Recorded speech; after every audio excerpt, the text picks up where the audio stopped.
Same আল্লাহ আবার কোনো জায়গায় বলছেন এরকম করে, এই সাবধান, এই সাবধান।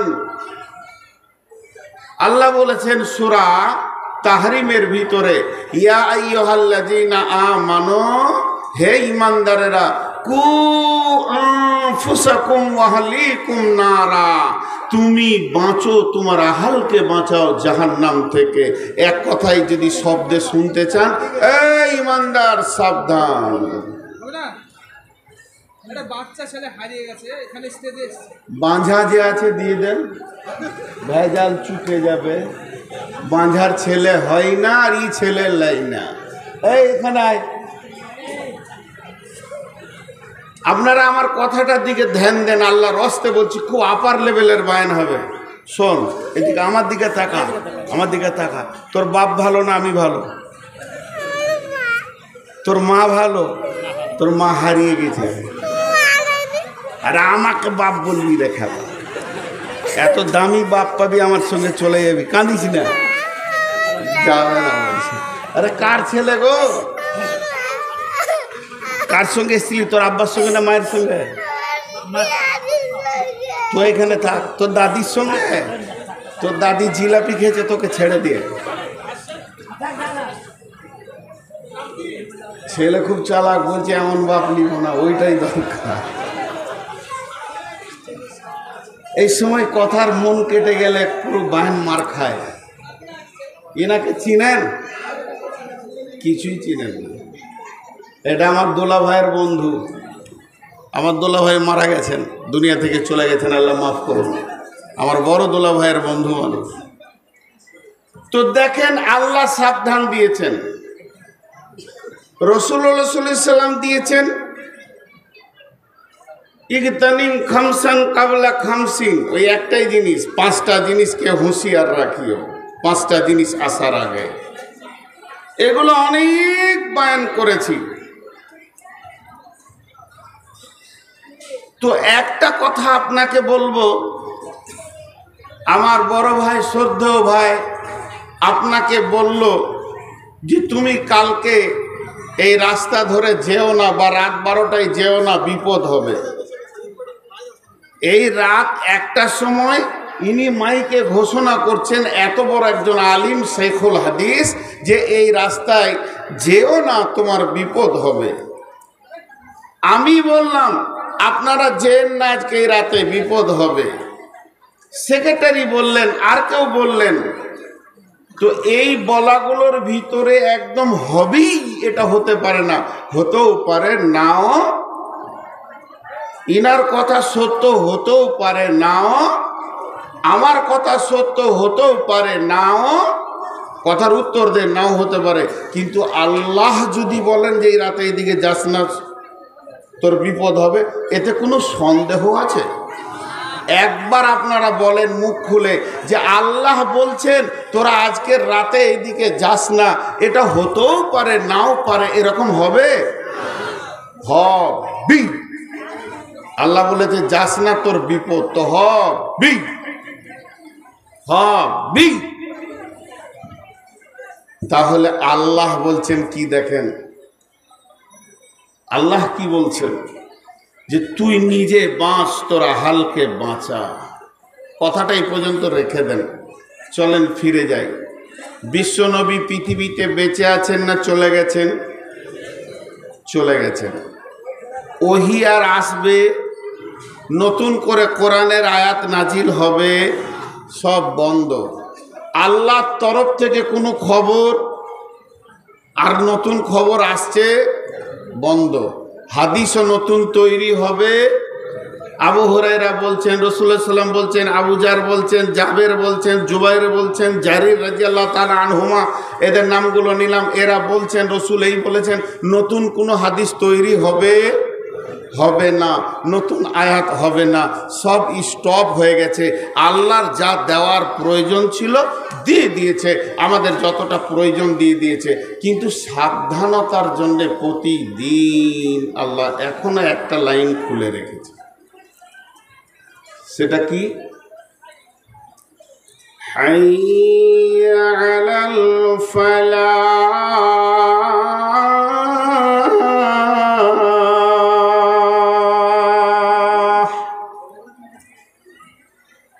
ওহি বন্ধ হলো নতুন আয়াত বন্ধ হলো নবীজি নতুন হাদিস আর বর্ণনা করবেন না বেঁচে নাই কিন্তু আমার রব তার গোলামকে দিয়ে পৃথিবীর সমস্ত জীবিত গোলামদেরকে প্রতিদিন 5 বার ডাকছেন আর বলছেন আয় তোরা সফলতা লিবি তাই তোরা কামিয়াবি নিবি তাই তোরা পরিপূর্ণ সফলতা তোদের প্রয়োজন আছে এটা নিবি তো তোরা আয়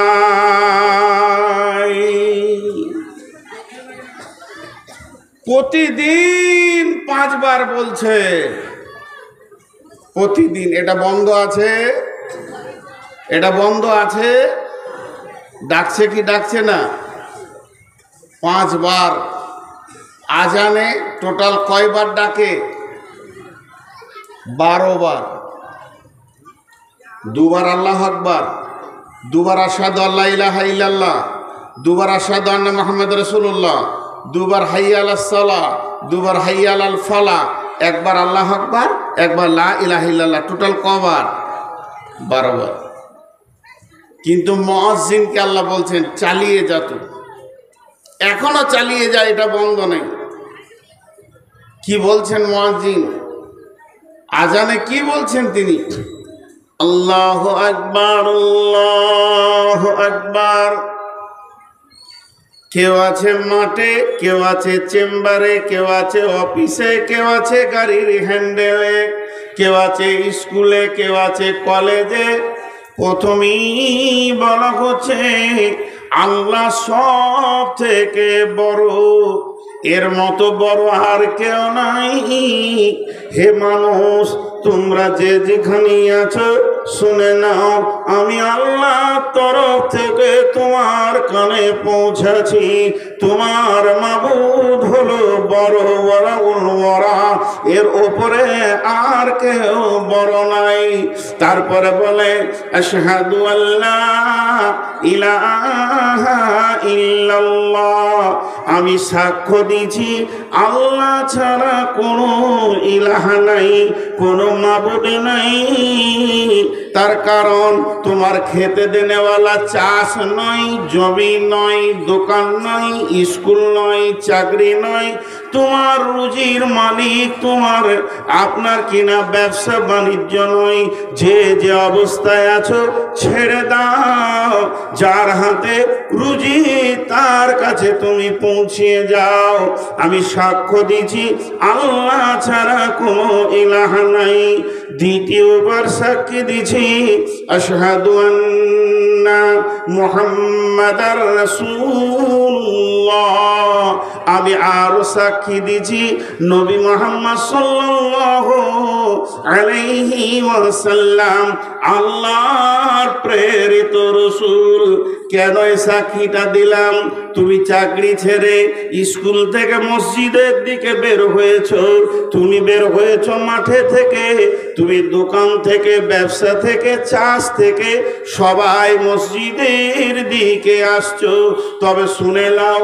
যে কেউ সিপিএম করো কংগ্রেস করো তৃণমূল করো এসোসিয়াই করো আরএসপি করো আর কি করো মসজিদের ভিতরে কোনো মতান্তর পথ মত এবং সেখানে কোনো দল চলবে না ওখানে নামাজ হবে একমাত্র নবী মুহাম্মদ সাল্লাল্লাহু আলাইহি ওয়াসাল্লামের মতে তিনার আদর্শে এই পৃথিবীতে যদি তুমি কামিয়াবি দেখতে চাও তুমি যদি সফলতা নিতে চাও পৃথিবীর কোনো নিয়ম কানুন চলবে না চলবে তো নবী মুহাম্মদ সাল্লাল্লাহু আলাইহি ওয়াসাল্লামের চলবে হাইয়া আলাস সালাহ, এসো এসো তোমরা নামাজের জন্য এসো, হাইয়া আলাল ফালাহ, এসো তোমরা সফলতার দিকে এসো। এই নামাজের ভিতরে দুনিয়াতে সফলতা, কবরতে সফলতা, হাসরেতে সফলতা, পুলসিরাতে সফলতা, জাহান্নাম থেকে মুক্তির সফলতা, এ বিরাট সফল নিয়ে নামাজ এসেছে। ওর কাছে হাজিরি দাও। এবার আল্লাহু আকবার, আল্লাহু আকবার, আল্লাহ বড়, আল্লাহ বড়। তুমি মসজিদ থেকে বেরিয়ে যাও, লা ইলাহা ইল্লাল্লাহ, আল্লাহ ছাড়া কোনো মাবুদ নেই।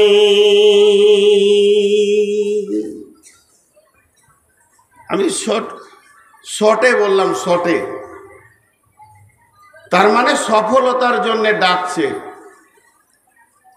5 বন্ধুতে আমরা বসেছি বিজনেস করব। উদাহরণটা মন দিয়ে শুনেন।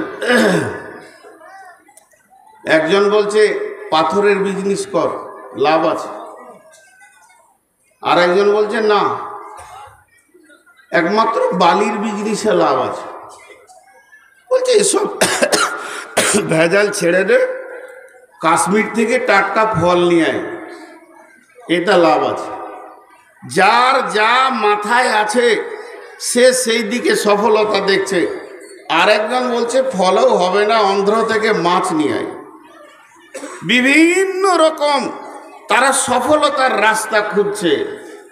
কিন্তু আল্লাহ বলছেন সফলতা লুকিয়ে আছে নামাজের ভিতরে, সলাতের ভিতরে। তোমরা সফলতা দিবে তো এই দিকে এসো, আমার কাছে এসো। জি, এখানে এসো। সফলতার পূর্ণাঙ্গ জায়গাটা আমি তোমাদেরকে দেখাচ্ছি। কিন্তু এতক্ষণ গবেষণা করলাম, আসল জায়গাতে গিয়ে পৌঁছালাম না। একটা উদাহরণ দিলে বুঝতে পারা যায়। কদিন আগে কাবিলপুরে এই চিন্তামণি ফতেপুরে বক্তব্য রাখলাম। বক্তব্যের বিষয়বস্তু ছিল আজকে মুসলমানদের এত বিপর্যয় কেন, কেন এই অবস্থা? তার একটাই কারণ। কারণটা কি? আপনি একটা কাগজ আর কলম নিয়ে বসে যান। ভারতের যত মন্ত্রী আছে কেউ এদের ওপরে রাজি নাই, এদের ওপরে কেউ রাজি নাই।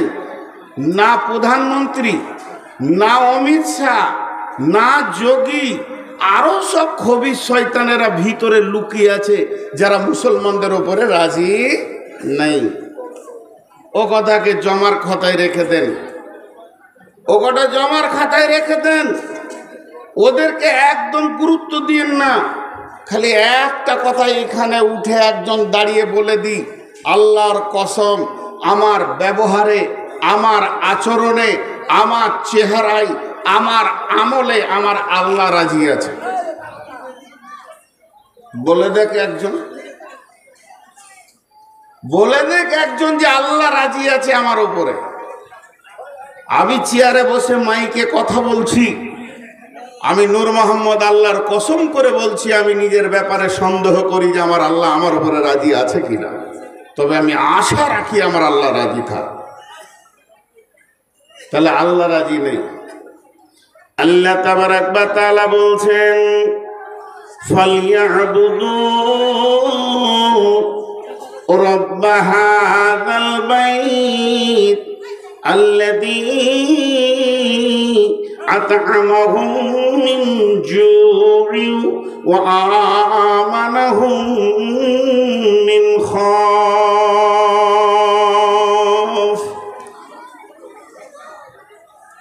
এইটা কাবাকে কেন্দ্র করে নাজিল হয়েছে, কাবা ঘরের দিকে। এখন আপনাদেরকে আমি একটা কথা জিজ্ঞেস করি, এই ঘরটা কি? মাদ্রাসা। এই ঘরটা কি? আরো কিছু। পাশের ঘরটা কার? আব্দুল সালামের। ওই ঘরটা কার? হবিবুর রহমানের। এই ঘরটা কার? সেলিম উদ্দিনের। সব ঘরের মালিকের নাম বলছেন আপনারা। একবার মসজিদের দিকে যদি আঙুলটা দিয়ে বলি ঘরের মালিকের নাম কি? জোরে বলেন, ঘরের মালিকের নাম কি? এটা জোরে বলা হলো। ঘরের মালিকের নাম। এবার এই ঘরের দিকে আঙ্গুল তুলে আমি ওই আয়াতটা পড়ছি, ফালিয়াবুদু রাব্ব হাযাল বাইত আল্লাযী আত'আমাহুম মিন জু'ইন ওয়া আমানাহুম মিন খাওফ। হে শঙ্করপুর এলাকার লোক, জামিয়ার মাদ্রাসায় যতগুলি যুবক, বৃদ্ধ, নারী, পুরুষ জমা হয়েছে, আজকে আমরা এখানে এসেছি কেন? নিজের জিন্দেগিটাকে সফলতায় পৌঁছানোর জন্যে। আমি গাড়ে পড়ে আছি, আমি বেলাইনে আছি, আজকে আমি সফলতা নেওয়ার জন্যে এসেছি, নিজেকে বাঁচানোর জন্যে এসেছি। এবার আপনারা আমাকে বলছেন, ও নূর মোহাম্মদ, ও মৌলানা মনিরুল ইসলাম সাহেব, একবার বলে দাও এই রাস্তায় যাব না এই রাস্তায় যাব, সফলতা নিতে হবে, কোরআন কি বলছে? তখন আমি আপনাদেরকে বলছি, চলো এই ঘরটার দিকে তাকাও। এইটা নয়, এই ঘরটার মালিক যে আছে, ফালিয়াবুদু রাব্ব হাযাল বাইত, এই ঘরের মালিকের তোমরা ইবাদত করো, সাজদা করো, ওর পায়ের নিচে মাথাটা ঠুকে দিয়ে ডুকরে ডুকরে কাঁদো। যদি ওকে রাজি করতে পারো তাহলে কি পাবে? আল্লাযী আত'আমাহুম মিন জু'ইন ওয়া আমানাহুম মিন খাওফ। ওই লোক সঙ্গে সঙ্গে নগদ দুটি জিনিস দিবে, তোমাদের অভাবগুলো দূর করে দিয়ে তোমাদেরকে বরকতের ডালি ভরে দেবে। আর কি দেবে? পৃথিবীর কোনো শক্তি তোমাদের গায়ে হাত দিতে পারবে না। উনি আমান দেবেন, মানে নিরাপত্তা দেবেন। বলেছেন যে আমি তোদের নিরাপত্তার দায়িত্ব নিলাম।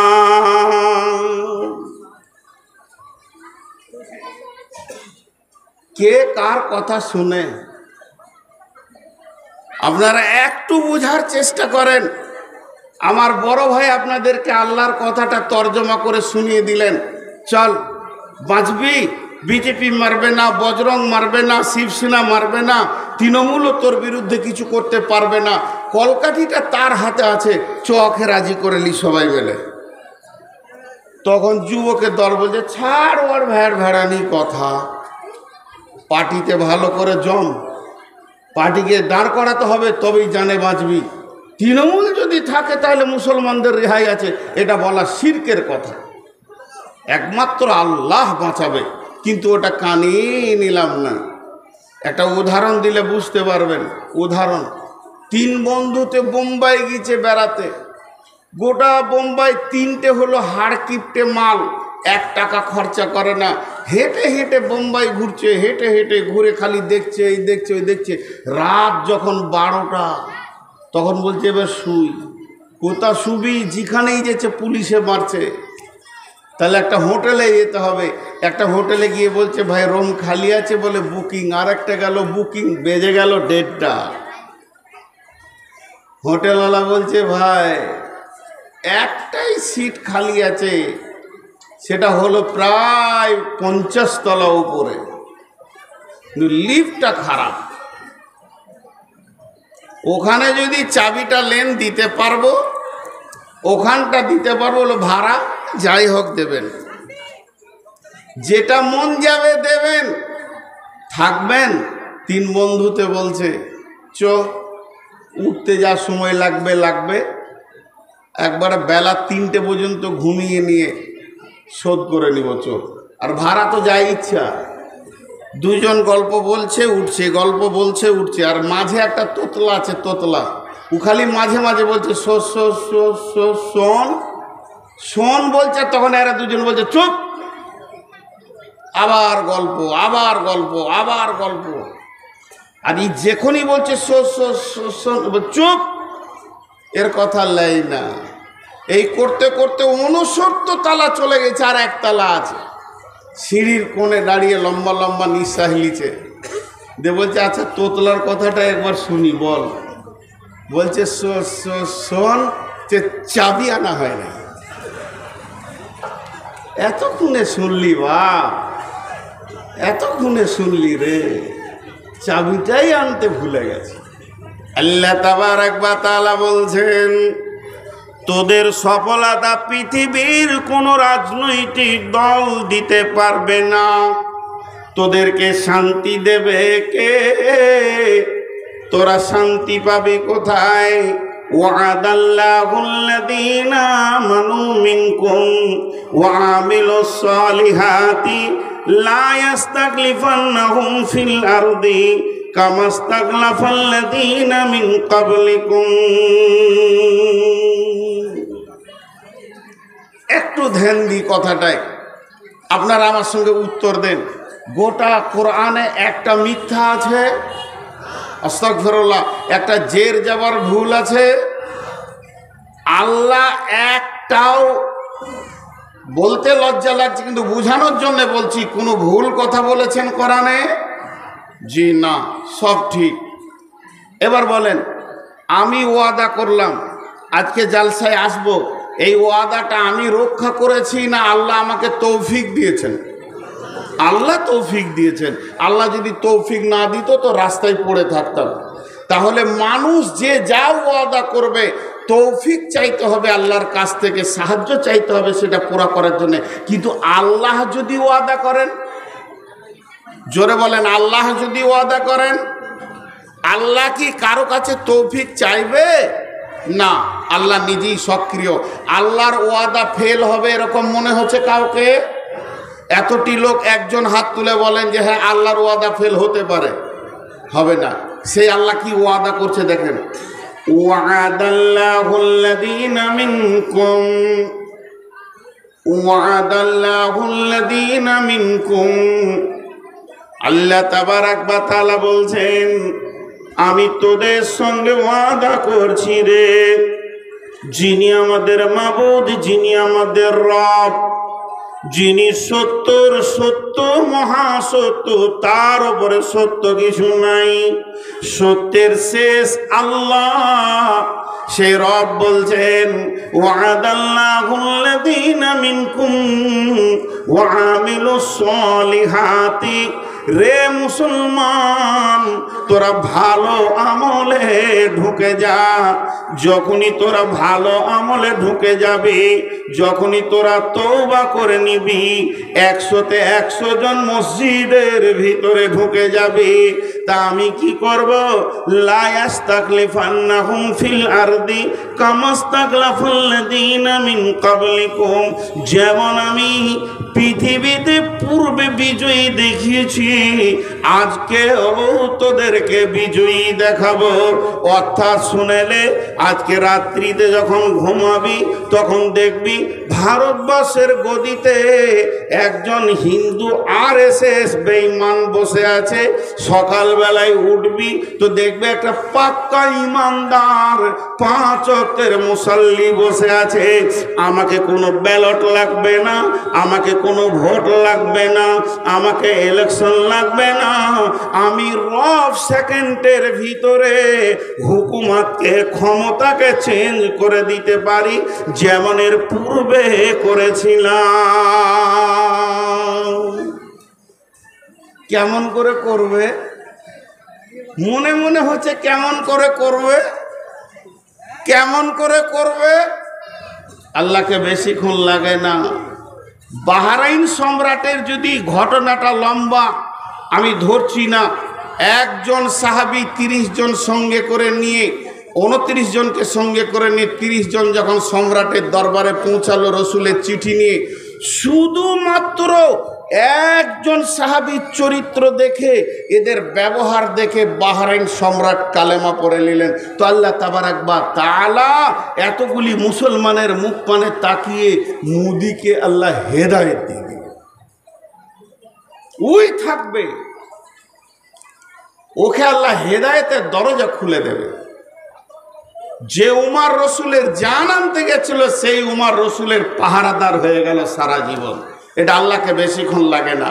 কিন্তু আমাদের কামিয়াবি খুঁজছি আমরা অন্য জায়গায়, আছে যে জায়গায় সে জায়গায় আমরা খুঁজছি না। জি, আল্লাহ আবার কেমন বলছেন দেখেন, আল্লাহর কথাগুলো কত সুন্দর, কত রচনা শৈলী সুন্দর। বিসমিল্লাহির রহমানির রহিম। ওয়াশ-শামসি ওয়া-দুহাহা ওয়াল-কামারি ইযা তালাহা ওয়ান-নাহারি ইযা দাল্লাহা ওয়াল-লাইলি ইযা ইয়াগশাহা ওয়াস-সামাই ওয়া-মা বানাহা ওয়াল-আরদি ওয়া-মা তাহাহা ওয়া নাফসিন ওয়া-মা সাওয়াহা ওয়া আলহামাহা ফুজুরাহা ওয়া তাকওয়াহা قد أفلح من زكاها وقد خاب من دثاها।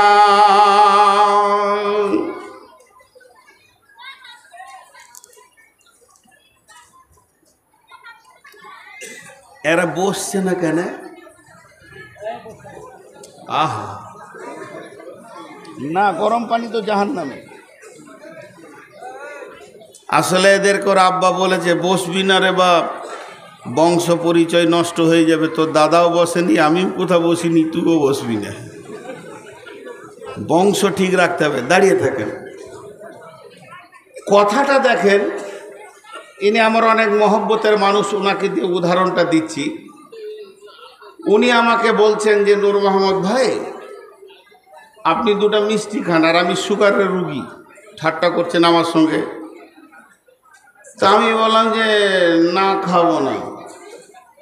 আবার বলছে দুটা খান। তখন একটু রেগেছি হালকা, বললাম তো খাবো না। উনি আমাকে রাগাবার জন্য বলছে না, দুটা খান। তখন আমি রেগে যে বললাম, বলছি আমি সুগারের রুগী, আমি মিষ্টি খাবো না। সাউন্ডটা একটু বাড়লো, কিন্তু উনি খুব চিঠি মার বলছে এখানকার রসগোল্লা ভালো, দুটো খান। রেগে বললাম তো খাবো না, বারবার বিরক্ত করেন কেন? দিয়ে এবার আমি কসম খাচ্ছি, আল্লাহর কসম, আমি আজকে এখন এই টাইমে রসগোল্লা খাবো না। উনি বুঝে নিয়েছেন যে মাল খুব রেগেছে, কসম খেয়েছে। বুঝতে পেরেছেন? এরপরে আবার বলছেন তাহলে দুটো খান। তখন আমি রেগে একসাথে কটা কসম করছি, আল্লাহর কসম, আল্লাহর কসম, আল্লাহর কসম, আল্লাহর কসম, আল্লাহর কসম, আল্লাহর কসম, আল্লাহর কসম, আল্লাহর কসম, আল্লাহর কসম, আল্লাহর কসম, আল্লাহর কসম, আমি খাবো না। কটা কসম খেলাম? 11টা। কটা? কেন 11টা কসম খেলাম? মানুষ কখন 11টা কসম খায়?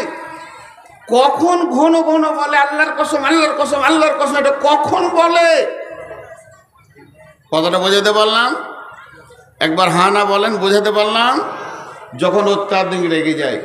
আচ্ছা আপনারা বলেন, আল্লাহ যদি কোনো কথা বলেন তা আল্লাহর একবার কসম খেলেই তো যথেষ্ট না? আল্লাহকেও আমাদের মতো বেশি খেতে হবে? কিন্তু আল্লাহ একবার খেলেই যথেষ্ট। আল্লাহ যদি বলেন এই ওঠ তোরা, তা আমাদেরকে এখনই উঠতে হবে, হবে কি হবে না? আল্লাহ যদি বলেন এখন যে ওঠ, তা আমরা উঠবো কি উঠবো না? সবাই উঠে যাব, আর বসে থাকবো না, কারণ আল্লাহ বলেছেন। কিন্তু ওই আল্লাহ যদি কসম করে বলে যে তোকে কসম দিচ্ছি ওঠ, তাহলে আরো গুরুত্ব আছে। আর সেই আল্লাহ 11টা কসম খেয়েছেন। কি ব্যাপারে কসমটা খেয়েছেন? কি এমন দামি গুরুত্ব জিনিস, কতটা প্রয়োজন? আল্লাহ 11 বার কসম খেয়েছেন। খালি এইটাতে মাথাটাকে 2 মিনিট ঘোরান। ওরে সুবহান আল্লাহ, এটা কোনো মাওলানা কসম খায়নি, এটা কোনো নবী কসম খায়নি, এটা কোনো জিব্রাইল কসম খায়নি, এটা কোনো ফেরিস্তা কসম খায়নি, এটা কোনো সাইকুল হাদিস কসম খায়নি। স্বয়ং আরশের গদিতে যে বসে আছে, সারা পৃথিবীর প্রাণগুলো যার মুষ্টিতে, যে 1 সেকেন্ডে জান্নাতিকে জাহান্নামী, জাহান্নামীকে জান্নাতি বানাতে পারে, যার বিরুদ্ধে কেউ কিছু করে নিতে পারবে না, তিনি সমস্ত পৃথিবীকে মুষ্টির মধ্যে রাখেন। এই রকম ক্ষমতাবান আমাদের জন্য 11 বার কসম খেয়েছে কেন? এর উত্তর হচ্ছে, মানুষের অভ্যাস হচ্ছে কসম না খেলে ওর গা ভিজে না। মানুষের অভ্যাস কি? কসম না খেলে ওর গা ভিজে না, ওর গায়ের বেশ ব্যথাটা মরে না। তা আল্লাহ কসম খেয়েছে দুটি জিনিসের জন্য, দুটি জিনিস একটাও বলা যেতে পারে। এবার দেখেন কসমগুলো। বিসমিল্লাহির রহমানির রহিম। والشمس وضحاها والقمر إذا تلاها والنهار إذا جلاها والليل إذا يغشاها والسماء وما بناها والأرض وما طحاها ونفس وما سواها فألهمها فجورها وتقواها। আল্লাহর 11টা কসম খাওয়া হয়ে গেল। ছোট্ট মতো কথা, এইটুকু কথার জন্য এতগুলি কসম। সেই কত কথাটা কি? কদ আফলাহা মান যাক্কাহা ওয়া কদ খাবা মান দাসাহা। বাস, কদ আফলাহা মান যাক্কাহা ওয়া কদ খাবা মান দাসাহা। আল্লাহ এতগুলি কসম, এত লম্বা কসম, এত মজবুত কসম, এত রাগান্বিত কসম, এতগুলি কসমের পর মাত্র দুটি ছোট কথা বললেন। এক নম্বরে বললেন যে লোকটা পাক হবে, পাক মানে পবিত্র থাকবে, সে সফলতা পেয়ে যাবে। আর যে লোকটা না পাক থাকবে ওই লোকটা ফেঁসে যাবে, ওই লোকটা একদম বিপদে পড়ে যাবে, ও সফলতা পাবে না।